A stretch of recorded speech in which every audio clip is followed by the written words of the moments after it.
There are people who seem to function normally, but inside something is breaking. Why do they smile while feeling empty? Why do they keep going even though every day weighs more? There is a set of mental habits that don't draw attention, but reveal a deep exhaustion. The unsettling thing is that many mistake them for personality traits. Stay, because understanding them can help you see what others aren't saying. Not even to themselves. For many people, humor is not just a way to connect with others, but a carefully constructed defense mechanism. They make people laugh, relieve tension, and become the light-hearted center of any conversation. From the outside, they seem like positive, even strong individuals. But that constant laughter serves a deeper purpose, diverting attention from what they truly feel. Using humor as a shield allows for avoiding uncomfortable questions. While others laugh, no one asks if anything hurts. Laughter becomes an automatic response to any attempt at emotional closeness. It is an elegant way of saying, "I don't want to talk about this," without ever uttering it. Over time, this habit creates a dangerous disconnection. The person stops identifying when they are sad, frustrated, or exhausted, because they have trained their mind to always react with levity. The brain associates authentic emotional expression with risk and replaces it with a socially accepted performance. The problem appears when silence arrives. Upon being left alone, without an audience or shared laughter, a void emerges that is hard to explain. There are no jokes to cushion the feeling. There are no quick answers. Only emotional fatigue and a diffuse sense of wear and tear. Many describe this moment as a sudden fall, although in reality it is the result of a prolonged accumulation. This pattern is often reinforced by the environment. Funny, people receive constant approval. They are valued, sought after, and loved. No one suspects that behind that energy there is a silent struggle, and the more that role is reinforced, the harder it becomes to abandon it. Showing vulnerability would imply breaking an identity that others already expect. Thus, laughter stops being spontaneous and transforms into an obligation, an automatic act that maintains external stability while the interior weakens. Not because the person is lying, but because they have learned that their value resides in not inconveniencing anyone with their truth. Recognizing this habit doesn't mean eliminating humor, but understanding when it is used to hide something deeper. Because when laughter becomes a mask, it stops protecting and starts isolating. Sleep is often one of the first territories where internal distress leaves its mark. For some people, sleeping becomes an escape route. They spend many hours in bed, not because the body needs it, but because being awake feels too heavy. Sleeping is a pause from consciousness, a place where worries are temporarily turned off. It isn't real rest, it's an escape. On the opposite extreme, persistent insomnia appears. The body is exhausted, but the mind refuses to stop. Repetitive thoughts, uncomfortable memories, and internal dialogues are activated just when everything should go quiet. The night transforms into a space of involuntary confrontation. There are no distractions, no pending tasks to justify evasion. Only the mind is left facing itself. Both forms of sleep alteration share a common root: the difficulty of processing emotions during the day. What is not expressed or integrated while awake reappears at night. The brain tries to close pending cycles, but it does so without filters, amplifying the emotional burden. Over time, this pattern deteriorates mental clarity. The lack of deep rest affects memory, concentration, and emotional regulation. Reactions become more intense, decisions more impulsive, and fatigue accumulates even after sleeping many hours. The body rests, but the mind does not recover. The most deceptive part is that this problem is often normalized. Sleeping poorly is attributed to stress, work, or routine. Sleeping too much is justified as tiredness. Few people ask what the mind is trying to avoid or process through sleep. When rest stops being restorative, it becomes a signal, not of weakness, but of unresolved emotional overload. Ignoring it prolongs the wear and tear. Understanding it opens the possibility of listening to what the body and mind have been trying to communicate for some time. This imbalance, however, rarely appears alone. It is usually accompanied by another silent habit that goes unnoticed because it is confused with virtue. Being always busy is often interpreted as a sign of discipline, ambition, or strength. However, in many cases, it functions as a strategy to not stop and feel. Filling every minute with tasks, commitments, and goals avoids silence, and with it, the emergence of uncomfortable thoughts. Constant activity becomes a barrier between the person and their internal world. This pattern is socially reinforced. Someone who never stops receives praise for their productivity. They are considered responsible, efficient, and resilient. No one questions the emotional cost of that pace. But the more the pause is avoided, the harder it becomes to stop without experiencing anxiety or emptiness. The brain gets used to continuous stimulation and perceives stillness as a threat. Over time, busyness stops being a choice and transforms into a necessity. The person feels guilt when resting. The mind immediately looks for something to do. Not because there is real urgency, but because silence activates a discomfort they don't know how to manage. Productivity, then, stops serving a purpose and becomes an emotional anesthetic. This habit also fragments attention. Jumping from one task to another prevents deepening and reduces the capacity for sustained concentration. Although many things are done, little is thought about them. The mind operates in automatic mode, fulfilling functions without integrating experiences. Fatigue accumulates, but there is no sense of internal progress. The most deceptive part is that from the outside, everything seems under control. Goals met, full schedules, visible results. But inside a sense of disconnection sets in. Constant effort does not translate into satisfaction. Each achievement quickly loses weight and is replaced by the next task. There is no space to assimilate or feel real pride. Constant busyness is not the problem itself. The problem is when it is used to flee from oneself.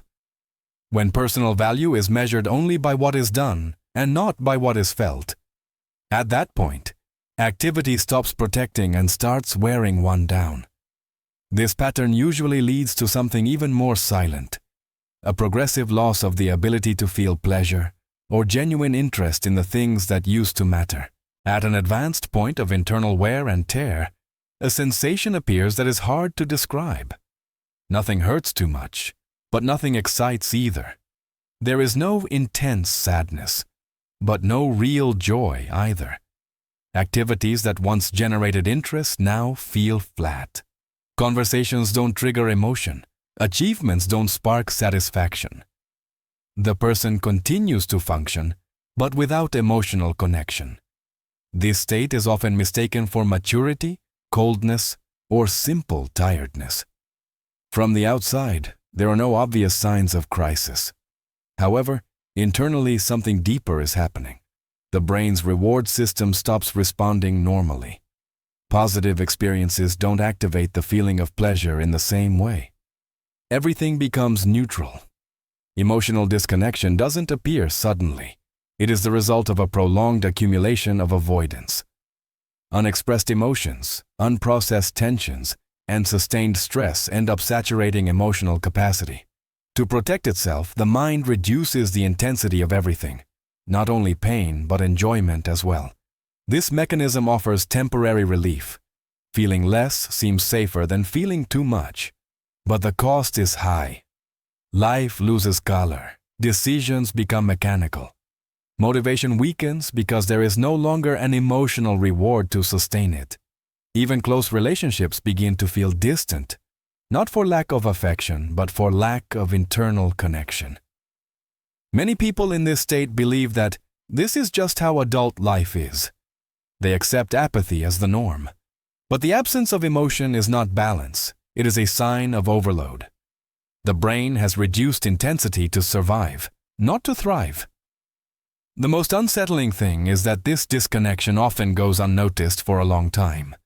There are no visible crises, no obvious collapses, only a constant feeling of being present without really being there, as if life were happening at a certain distance. And when emotions stop being felt outward, something unexpected usually happens inward. The mind begins to turn against itself.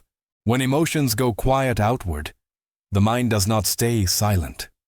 On the contrary, internal dialogue usually intensifies, but it doesn't do so compassionately, rather critically.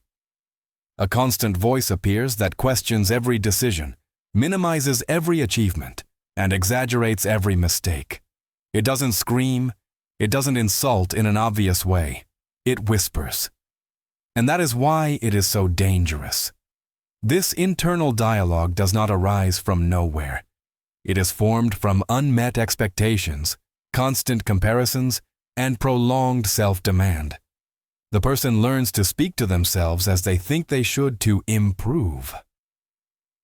But what starts as discipline ends up becoming wear and tear. The mind gets used to pointing out flaws even when there are none. Over time, this voice becomes automatic. It doesn't need external provocation. In any situation, it appears to anticipate failure, ridicule attempts, or devalue what has been achieved. Even successes are reinterpreted as luck, someone else's mistake, or something that doesn't deserve recognition. Nothing is enough. This pattern directly affects the perception of identity. The person begins to see themselves as a fraud, someone who only pretends to be okay. A sense of imposture arises. Confidence weakens not due to lack of ability, but due to a hostile internal narrative that leaves no room for recognition. The most complex thing is that this dialogue often goes unnoticed. Being internal, it is mistaken for rational thought. The person believes they are simply being realistic, but realism doesn't constantly destroy self-esteem. Internal criticism does. Furthermore, this voice reinforces isolation.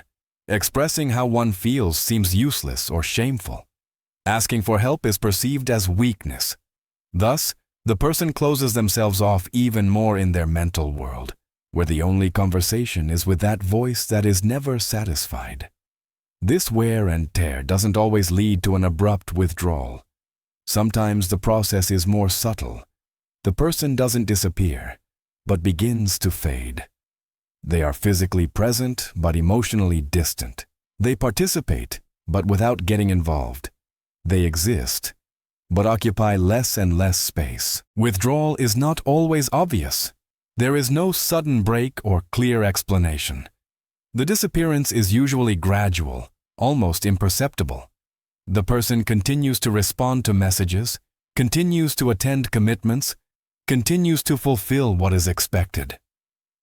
But something changes. Emotional involvement is reduced. They no longer suggest meetings. They postpone plans. They prefer to cancel at the last minute. Not because they don't care, but because they lack the energy to sustain their presence. This pattern is often justified as tiredness, lack of time, or the need for space. And, in part, it's true. But deep down there is something more. A feeling of having nothing to offer. The person feels that their presence doesn't add anything, that their internal state might make others uncomfortable. To avoid that possibility, they withdraw little by little. The mind learns that disappearing is easier than explaining. There is no confrontation, no difficult questions. Distance offers temporary relief. However, that relief comes at a cost. The more contact is reduced, the harder it becomes to resume. The inertia of isolation is reinforced with every cancellation. From the outside, this behavior is usually interpreted as disinterest or coldness. Few perceive that behind it is emotional exhaustion. The person doesn't feel rejected by others. They feel disconnected from themselves. And when the internal connection weakens, Maintaining bonds requires an effort that no longer seems sustainable. This process also affects social identity. By participating less, the person begins to feel like an outsider even in familiar spaces. Conversations flow, but they feel like an observer, not a participant. That distance reinforces the idea that withdrawing is the safest option. Progressive disappearance is not a desire to be alone, but a consequence of not knowing how to be present without wearing oneself out. It is not a rejection of the world, but an inability to sustain it in their current state. At this point, many try to regain control over their environment as a way to compensate for the internal chaos. And that is where the last habit appears, one of the most deceptive. Everything we have gone through so far inevitably leads to this point.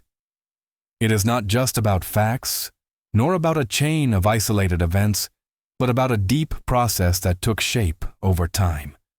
Every decision, every silence, and every reaction built a conclusion that could no longer be avoided. Could it have been different? Or was everything written from the beginning, even before the protagonists were aware of it? This story makes it clear that consequences don't always appear immediately. Sometimes they hide, grow slowly, and only reveal themselves when it is already too late to change course. The most unsettling thing isn't what happened, but understanding why it happened and why no one managed to stop it in time. Therein lies the true weight of everything we have seen. In the end, this is not just a story to be heard, but to be reflected upon. Because behind every detail there are questions that remain open, decisions that still resonate, and lessons that should not be ignored. And now, the final question remains in the hands of the viewer. What would you have done if you had been in their place?